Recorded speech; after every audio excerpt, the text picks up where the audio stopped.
टालना नहीं है। आज जब वायरस म्यूटेट हो रहा है तो हमारी चुनौतियों का सामना करने की ताकत और आत्मविश्वास भी मल्टीप्लाई हो रहा है। हमारी इनोवेटिव स्पिरिट भी बढ़ रही है। आज देश के पास 18 लाख आइसोलेशन बेड्स हैं,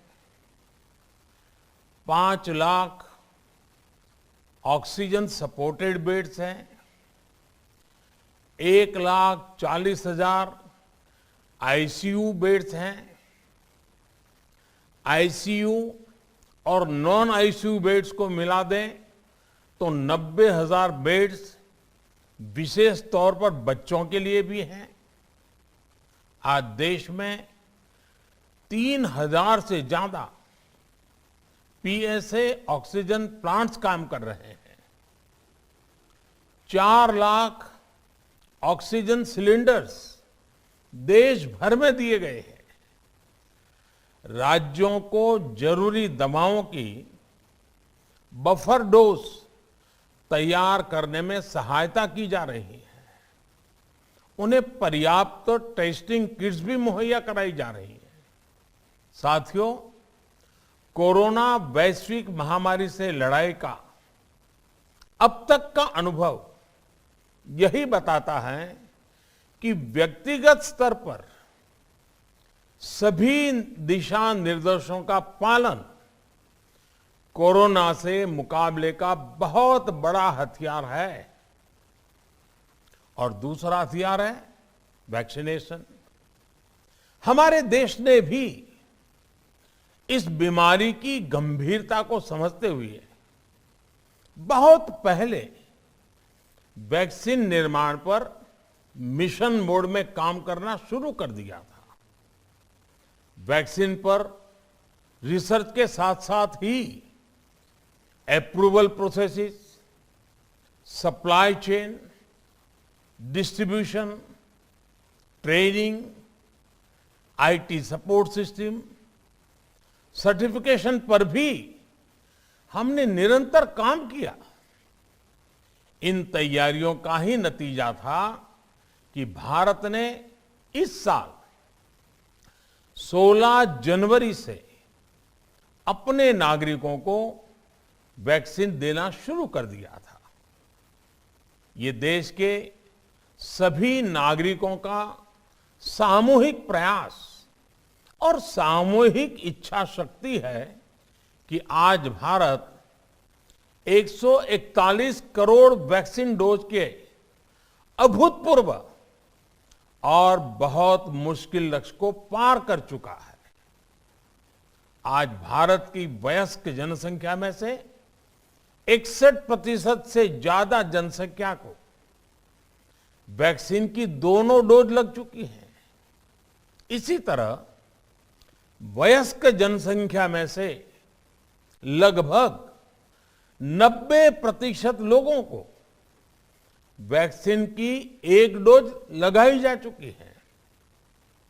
आज हर भारतवासी इस बात पर गर्व करेगा कि हमने दुनिया का सबसे बड़ा, सबसे विस्तारित और कठिन भौगोलिक स्थितियों के बीच इतना सुरक्षित वैक्सीनेशन अभियान चलाया।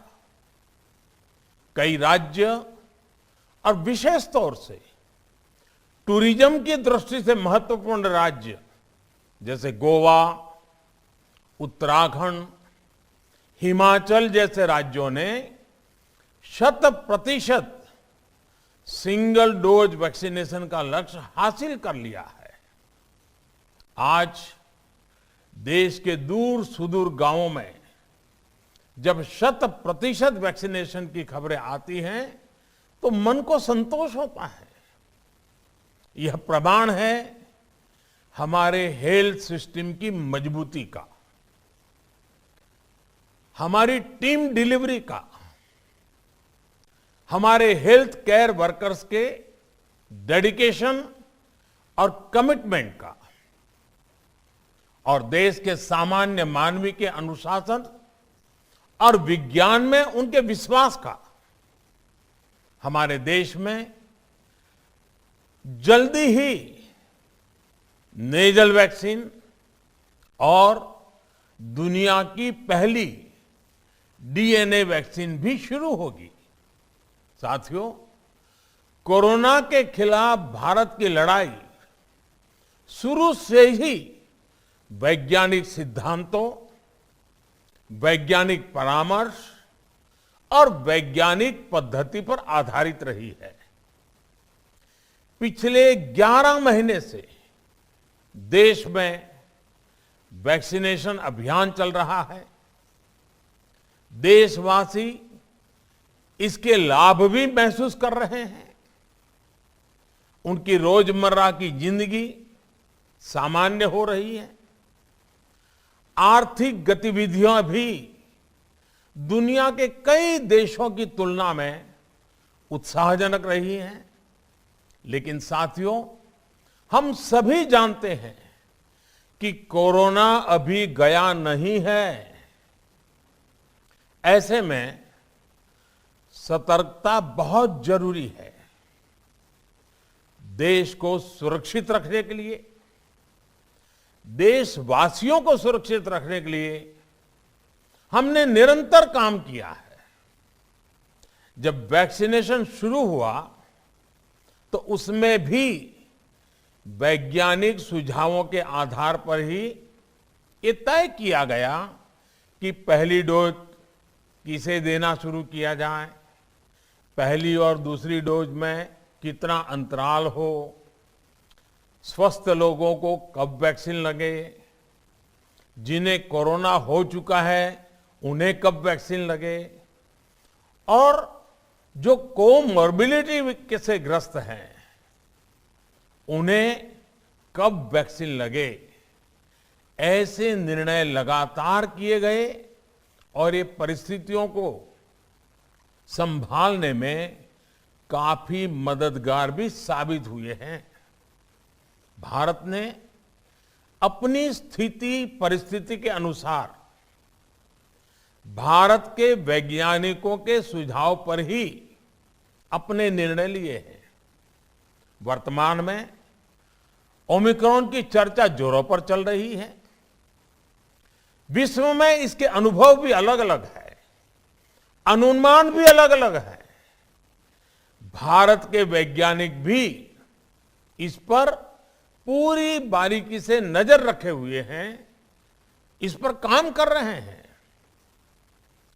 हमारे वैक्सीनेशन को आज जब 11 महीने पूरे हो चुके हैं तो सारी चीजों का वैज्ञानिकों ने जो अध्ययन किया है और विश्व भर के अनुभवों को देखते हुए आज कुछ निर्णय लिए गए हैं।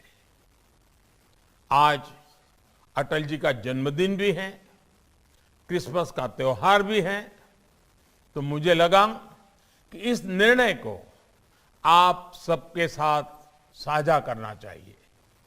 साथियों, 15 साल से 18 साल की आयु के बीच के जो बच्चे हैं, अब उनके लिए देश में वैक्सीनेशन प्रारंभ होगा। 2022 में 3 जनवरी को सोमवार के दिन से इसकी शुरुआत की जाएगी। ये फैसला कोरोना के खिलाफ देश की लड़ाई को तो मजबूत करेगा ही, स्कूल कॉलेजों में जा रहे हमारे बच्चों की और उनके माता पिता की चिंता भी कम करेगा।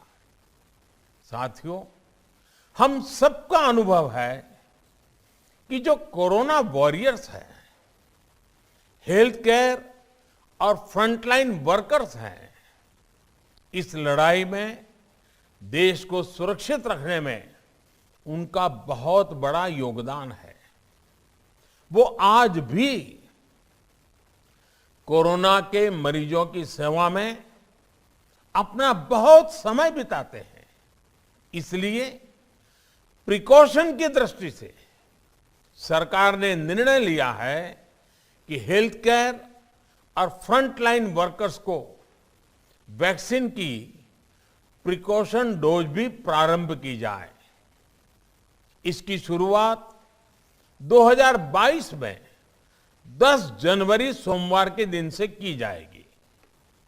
साथियों, कोरोना वैक्सीन का अब तक का ये भी अनुभव है कि जो अधिक आयु वाले हैं और पहले से ही किसी न किसी गंभीर बीमारी से पीड़ित है, उन्हें प्रिकॉशन लेना सलाह योग्य है।